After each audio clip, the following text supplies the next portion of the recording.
প্রিয় শিক্ষার্থী বন্ধুরা, আসসালামু আলাইকুম। দেখো, সুন্দর একটি কোশ্চেন লিখে রেখেছি ক্লাস 9 10 এর ত্রিকোণমিতি অধ্যায় 9.1 এর। বলতেছে প্রমাণ করে যে এটা ইজ ইকুয়াল টু 1। আমি লেফট হ্যান্ড সাইড সুন্দর করে লিখে রাখছি। তোমরা এখন আমার ক্যালকুলেশনটা সুন্দর করে লক্ষ্য করো, ঠিক আছে? ওকে, দেখো কি করব, যে মানে এই অঙ্কটা দুই ভাবে করা যায়।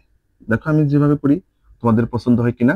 এই নিচের কোসেকিটাকে যদি আমরা চেঞ্জ করি, সূত্র অনুযায়ী হবে 1 ডিভাইডেড সাইন এ। ঠিক আছে, চেঞ্জ করলাম। প্লাস এবার মনে করো যে এই কজ এটা লিখলাম, আর এই সেকে সমান সমান লিখবো 1 বাই কজ এ। ঠিক আছে বন্ধুরা, তো একেবারে এটা সূত্র আকারে লিখে নিবা। হ্যাঁ, কি লিখছিলাম, যে দেখো তোমাদের আবার এখানে লিখে দিই যে আমরা জানি হচ্ছে এই cosec A is equal to 1 divided sine A, আর সেকে সমান সমান এরকম লেখা যাবে 1 ডিভাইডেড কজ এ। কি লিখছি তো বন্ধুরা? একটু ভালো করে লক্ষ্য করো, সূত্রগুলো মুখস্থ করো, তাহলে এই সব অঙ্ক খুব সহজে মিলে যাবে। ঠিক আছে, এবার দেখো এই উপরের এই সাইনটাকে লিখে রাখলাম, এই ভাগ চিহ্নের জন্য একটা গুণন চিহ্ন দিলাম। তখন এই যে নিচের এই হরটা, সাইনটা লব হলো, আর এই অনটা হর হলো। আবার এই কজে লিখলাম, লেখার পর তখন আমাদের কি হলো, এই কজটা উপরে চলে গেল, এই অনটা নিচে চলে আসলো, অর্থাৎ এই ভাগ চিহ্নের জন্য গুণন চিহ্ন দিয়েছি, তখন এটা উল্টে যাবে, লব হর হবে, হর লব হবে। ওকে, এবার দেখো এই ওয়ান, তো মনে করো যে এটা লিখবো না, না লিখে এই সাইন আর সাইন যদি গুণন করি কি হবে, সাইন স্কোয়ারে। ঠিক আছে, এবার দেখার আর দরকার নেই। হ্যাঁ, এবার এই কজে গুণন করলে কি হবে, কস স্কোয়ারে। নিচের অনের আর কোনো রকম ভ্যালু দেওয়া হয় না। ঠিক আছে, ওয়ান সবার সাথে গুণন আকারে থাকে, নিচেও থাকে উপরে থাকে। ঠিক আছে, আচ্ছা এবার দেখো sine square plus cos square is equal two এই ওয়ান। কি দেখো বন্ধুরা, মিলে গেছে? তাহলে কি লিখবা, সুতরাং লেফট সাইড সমান রাইট সাইড এই প্রুফড। কি বুঝতে পারছো তো? এইভাবে সমাধান করবা, আশা করি খুব সহজেই মিলে যাবে। ওকে বন্ধুরা, আসসালামু আলাইকুম। দেখো সুন্দর একটি কোশ্চেন লিখে রেখেছি। কোশ্চেনটা আমাদের নবম শ্রেণীর 9.1 এর ত্রিকোণমিতি অধ্যায়ের, বলতেছে প্রমাণ করে যে এটা ইজ ইকুয়াল টু 1। ওকে, তাহলে দেখো আমরা প্রমাণ করার চেষ্টা করছি। একটু ভালো করে লক্ষ্য করো আমার হাতের দিকে, লেফট সাইডে লিখে ফেলি। হ্যাঁ, লেফট সাইডে যেমন আছে তেমনটাই লেখো, তোমরা আমার সাথে সাথে কাজ করতে থাকো, ইনশাআল্লাহ ভালো রেজাল্ট করে ফেলবা। দেখো এটা আছে লেফট সাইডে। ওকে, এখন একটু ভালো করে লক্ষ্য করো, উপরেরটা ঠিক রাখলাম, আর এই কজে ইকুয়াল টু লিখবো 1 ডিভাইডেড সেকে, এটা ল সূত্র। এবার এই উপরের এই টেনটাকে ঠিক রাখলাম, এবার এই কটের সমান সমান লিখবো 1 ডিভাইডেড টেন এ। এটা একটা আমাদের ল, একদম মনে রাখবা কিন্তু, যে কজের সমান সমান বাই সেকে আর কটের সমান সমান বাই টেন এ। সুন্দর করে সূত্র মুখস্থ রাখবা।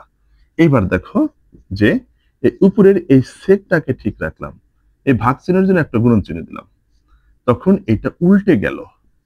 ঠিক আছে, এরকমটা হয়ে গেল মাইনাস। এবার এই উপরের টেনকে ঠিক রাখলাম, এবার এই ভাগ চিহ্নের জন্য গুণন চিহ্ন দিলে কি, টেনে উপরে আর নিচে। ঠিক আছে, এইবার দেখো সেকে আর সেকে গুণন করলে সেক স্কোয়ারে, এই ওনের আর কোনো দাম নেই, টেনে টেনে গুণন করলে টেন স্কোয়ারে। আমরা জানি ওয়ান সবার সাথে গুণনের আকারে থাকে, সহগুণকটা আর কি। ঠিক আছে, সবার সাথে থাকে। এবার দেখো যে এটা সূত্রের আন্ডারে পড়ে গেছে। যে সেক্স স্কোয়ারে মাইনাস টেন স্কোয়ারে। ঠিক আছে, সেক্স স্কোয়ারে মাইনাস টেন স্কোয়ারে ইজ ইকুয়াল টু 1। ঠিক আছে বন্ধুরা, এই হচ্ছে আমাদের দেখো রাইট সাইড সুন্দর করে প্রমাণিত হয়ে গেল। কি বুঝতে পারছি তো? তাহলে কি, যে একটু ভালো করে লক্ষ্য করো, এই অনটার কোনো মানে নিচে দিলেও চলে, না দিলেও চলে, অন সবার সাথে এরকম গুণন আকারে থাকে। ওয়ান হচ্ছে আমাদের সহমৌলিক সংখ্যা, সবার সাথে একটু একটু গুণন আকারে থাকে, ওটা কোনো ঝামেলা করে না। ঠিক আছে, এরকম আকারে একটু মনে রেখে তোমরা অঙ্ক সলিউশনটা করতে পারো। ওকে, আল্লাহ হাফেজ। দেখো সুন্দর একটি কোশ্চেন লিখে রেখেছি, কোশ্চেনটা ভেরি ভেরি ইম্পর্টেন্ট আমাদের ত্রিকোণমিতি অধ্যায়ে এসেছে যারা পরীক্ষার্থী আছে তাদের জন্য, যে প্রমাণ করে যে এত ইজ ইকুয়াল টু 1। ওকে, আমরা লেফট হ্যান্ড সাইড লিখে রাখছি, এখন ক্যালকুলেশন করে দেব। দেখো আমার হাতের দিকে সুন্দর করে লক্ষ্য করো।